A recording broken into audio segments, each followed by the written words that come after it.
Assalamualaikum warahmatullahi wabarakatuh. Perkenalkan, nama saya Farel Ahmad Reswara dengan NIM G00251117 dari kelompok A7. Izin untuk menyampaikan terkait laporan untuk anatomi genitalia dan uropoetika.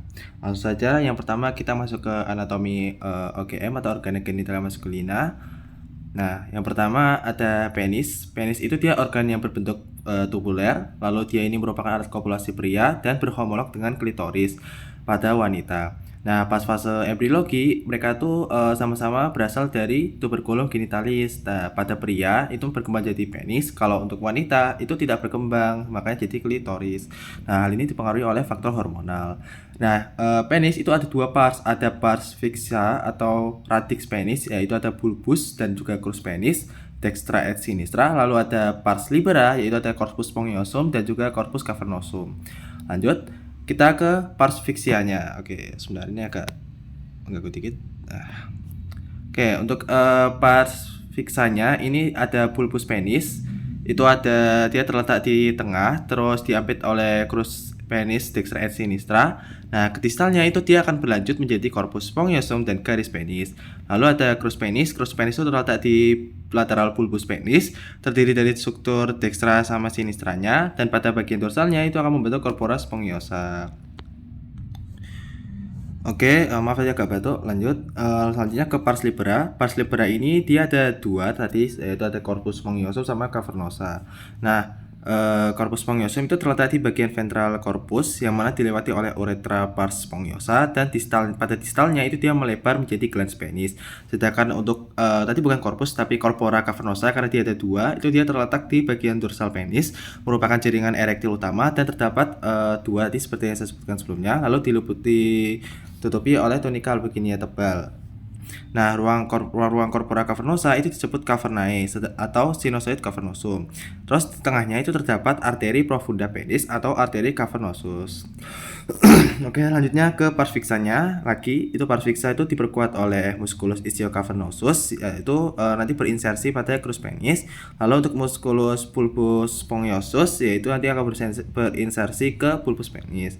Nah, musculus pulpus spongiosus itu dia mengompresi pulpus dan corpus spongiosum, yang mana membantu untuk pengosongan uretra atau yaitu urin atau semennya, untuk meningkatkan tekanan jaringan erektil lalu selanjutnya ada meningkatkan tekanan jaringan erektil proksimal, lalu ada menekan vena dorsalis profunda untuk menghambat aliran balik vena. Sedangkan untuk ischia cavernosus dia itu untuk mengompresi crucia penis, mendorong darah ke bagian distal corpora cavernosa, meningkatkan turgiditas dan membatasi aliran vena keluar untuk mempertahankan ereksi.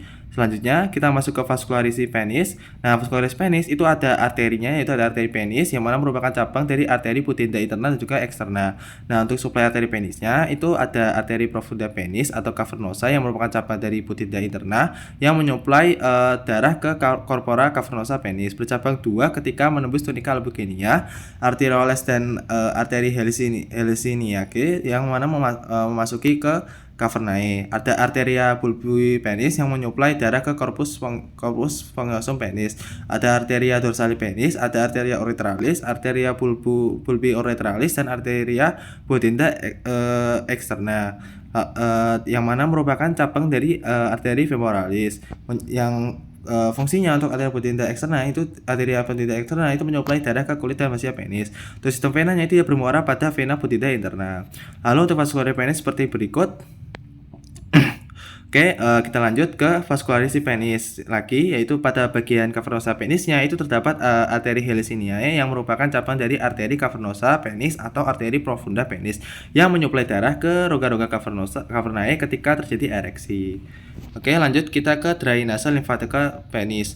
Nah, untuk cairan limfa kulit dan fascia penis, struktur superficialnya itu dia dialirkan ke nodi superomedialis dari nodi inguinalis superficialis, yang mana struktur profunda penis ini mengalirkan cairan limfonya ke nodi iliasi interni. Oke, lanjut ke skrotum. Nah, skrotum itu dia merupakan lapisan pembungkus testis yang terdiri dari 9 lapisan. Apa aja? Ada kulit yang paling luar, lanjut ke fascia dartos dan musculus dartosnya, lanjut ke fascia spermatica externa, lanjut ke musculus cremasterika, lalu ada fascia spermatica interna, tunica vaginalis lamina parietalis, tunica vaginalis lamina visceralis, tunica albiginia, tunica vasculosa, dan juga substantia tenis. Nah, dari skrotum itu dia fungsinya apa? Fungsinya untuk mengatur suhu testis yang optimal untuk spermatogenesis dan juga untuk melindungi si testis.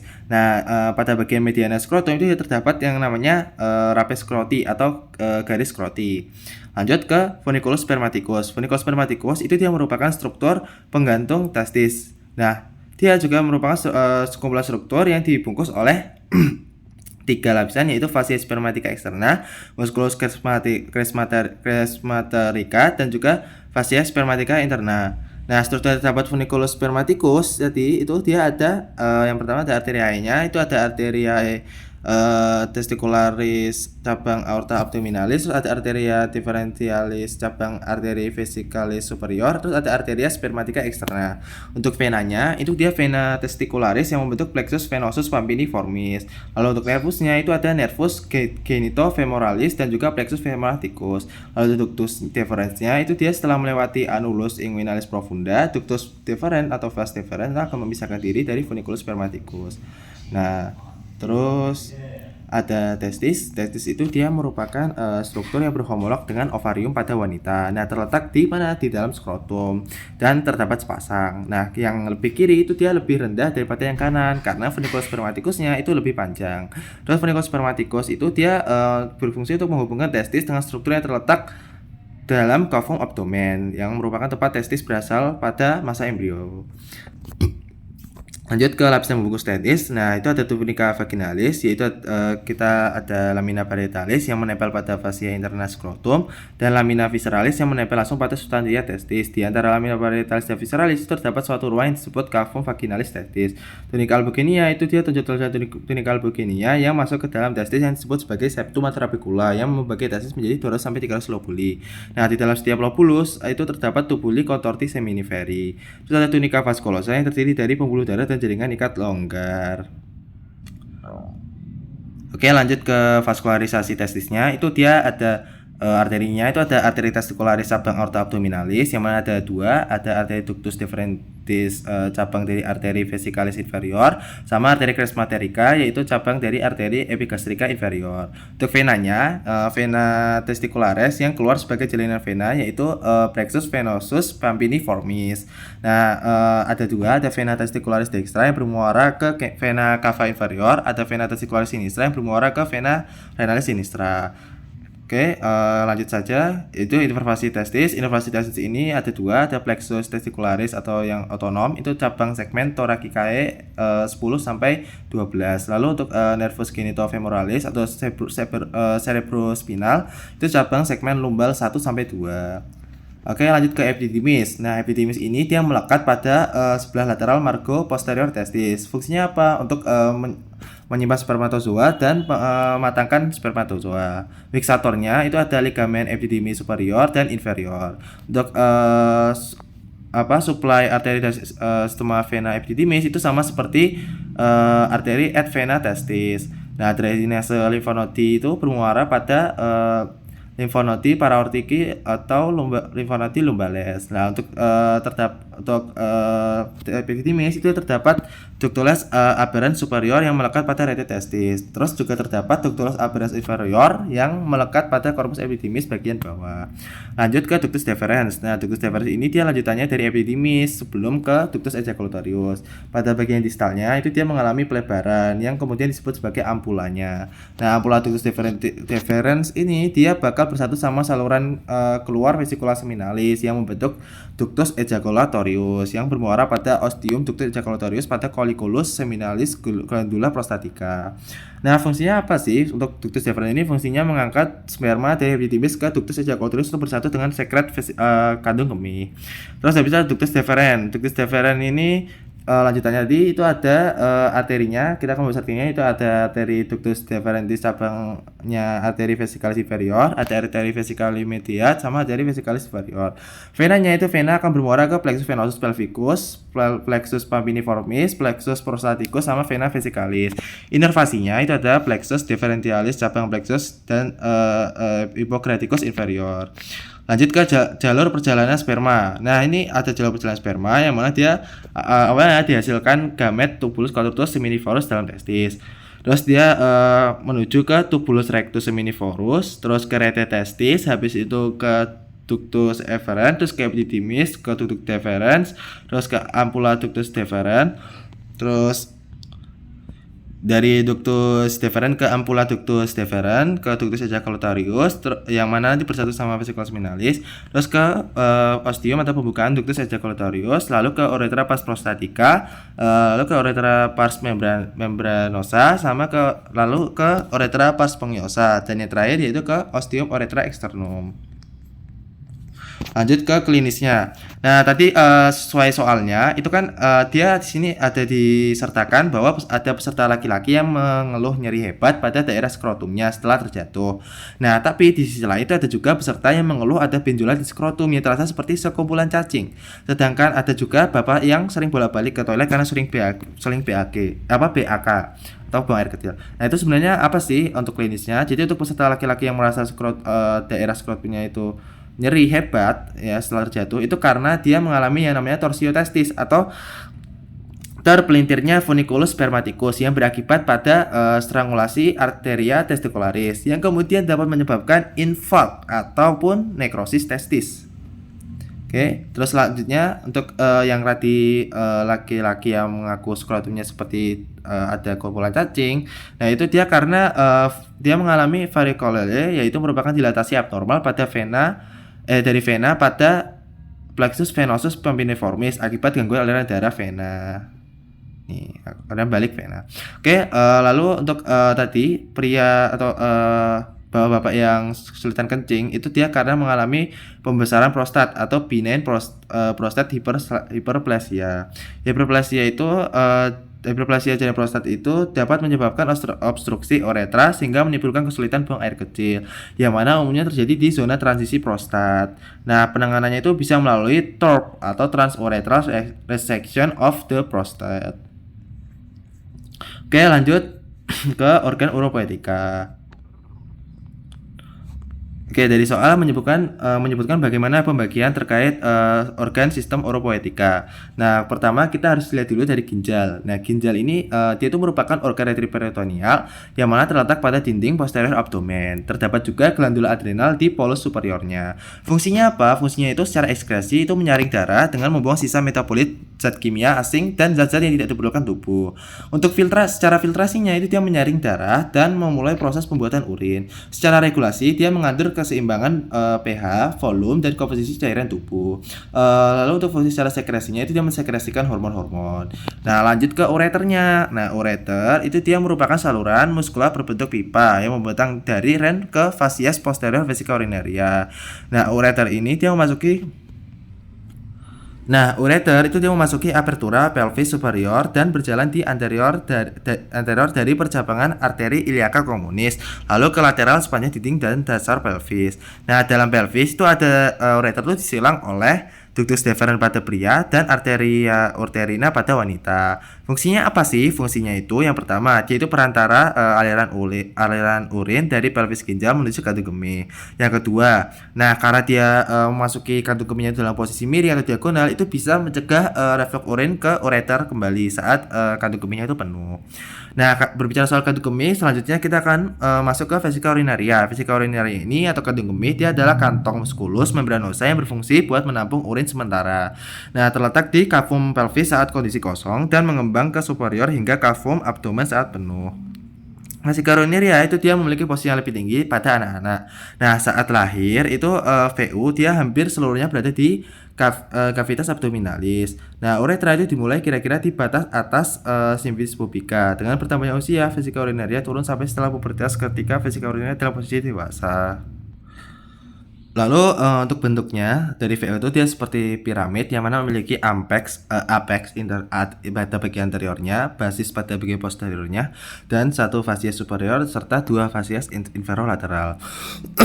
Oke, selanjutnya ke uretra. Nah, uretra ini dia saluran yang berawal dari basis vesica urinaria hingga ostium uretra externum. Fungsinya itu saluran keluarnya urin dan saluran keluar sperma pada pria. Dibagi dua, yaitu ada maskulina sama feminina. Nah, maskulina itu dia lebih panjang, sekitar 18 sampai 20 cm. Kalau untuk perempuan tuh dia lebih pendek, 4 sampai 5 cm. Terus yang tadi yang cowok itu dilalui urin sama cairan semen, kalau yang cewek itu cuma dilalui oleh urin. Terus yang cowok itu membentang dari officium uretra internum pada VU hingga orificium uretra externum pada ujung penis. Kalau untuk yang cewek itu dia membentang dari VU hingga orificium uretra externum pada dorsal glans klitoris. Terus habis itu pada untuk cowok pada penial uretranya terdapat glandula liter yang menghasilkan mukus. Untuk ya cewek itu dia mengandung dua glandula, ada para uretral mucus, glandula skene pada arbaturannya. Terus dia yang cewek itu dia juga lebih rentan terkena infeksi. Nah, ini untuk perjalanan urin yang pertama dari nefron. Nefron itu ada tubulus contortus proximal, terus ke Ansa Henle, terus di tubulus descendens Ansa Henle ke medula yang mana membentuk lengkung loop. Lalu ke tubulus ascendens Ansa Henle, ke tubulus collectivus distal, terus ke ductus collectivus yang nanti bakal nyambung ke papilla renalis, terus ke kalik minor, ke kalik mayor, habis itu ke pelvis renalis, terus ke ureter. Nah, bagian dilalui urin itu sebenarnya untuk bagian pentingnya itu ada banyak. Untuk pertama pembentukan urin di ginjal itu dia melewati nefron yang mana terdiri dari glomerulus, capsula Bowman, contortus proximal dan distal, lengkung Henle, dan juga collectivus. Lalu untuk aliran urin itu dia bakal ke papilla renalis, calyx minor mayor, sama pelvis renalis. Nah, ketika keluar itu nanti ke ureter. Terus habis itu dia melewati vesica urinaria, terus ya di vesica urinaria dia ada otot destruksor yang berfungsi untuk mengkosongkan VU kalau berkontraksi. Lalu untuk lalu ada juga sphincter uretra, nanti urin ini melewati sphincter uretra, terus habis itu ke uretra itu sendiri. Oke. Lanjut ke dasar pelvis dan peritoneum. Nah, untuk diafragma pelvis itu dia dibentuk dari 3 lapisan. Ada diafragma pelvis itu muskulinya, terus ada membrana perineum jaringan ikatnya, dan spasium perineum profundum. Oke, di sini ada penampakan dilihat dari atasnya dan dilihat dari bawahnya diafragma pelvis. Nah, kan tadi ada muskulinya. Muskul penyusunnya itu ada muskul levator ani dan juga coccygeus. Lanjut ke membrana perineum dan spasium perineum profundum. Nah, membrana perineum itu merupakan fasia tebal yang berbentuk segitiga yang melekat pada kerangka tulang arcus pubicus. Terletak horizontal dan ke arah anterior terdapat celah kecil di antara membrana dan ligamen pubicum inferius. Di atasnya berhubungan dengan ruang tipis disebut spasium perineum profundum dan terdapat lembaran otot rangka yang berfungsi sebagai sphincter, terutama untuk uretra dan sebagai stabilisator tepi posterior membrana perineum. Nah, muskulus yang berada dalam spasium perineum profundum itu ada 4 ya, musculus sphincter uretra externum, musculus reversus perineum profundus, musculus compressor uretra hanya pada wanita, musculus sphincter uretrovaginalis hanya pada wanita. Oke, selanjutnya ke regio perineum. Nah, walaupun tidak disebutkan soal, tapi ini penting untuk kita mengetahui adanya regio analis dan urogenital.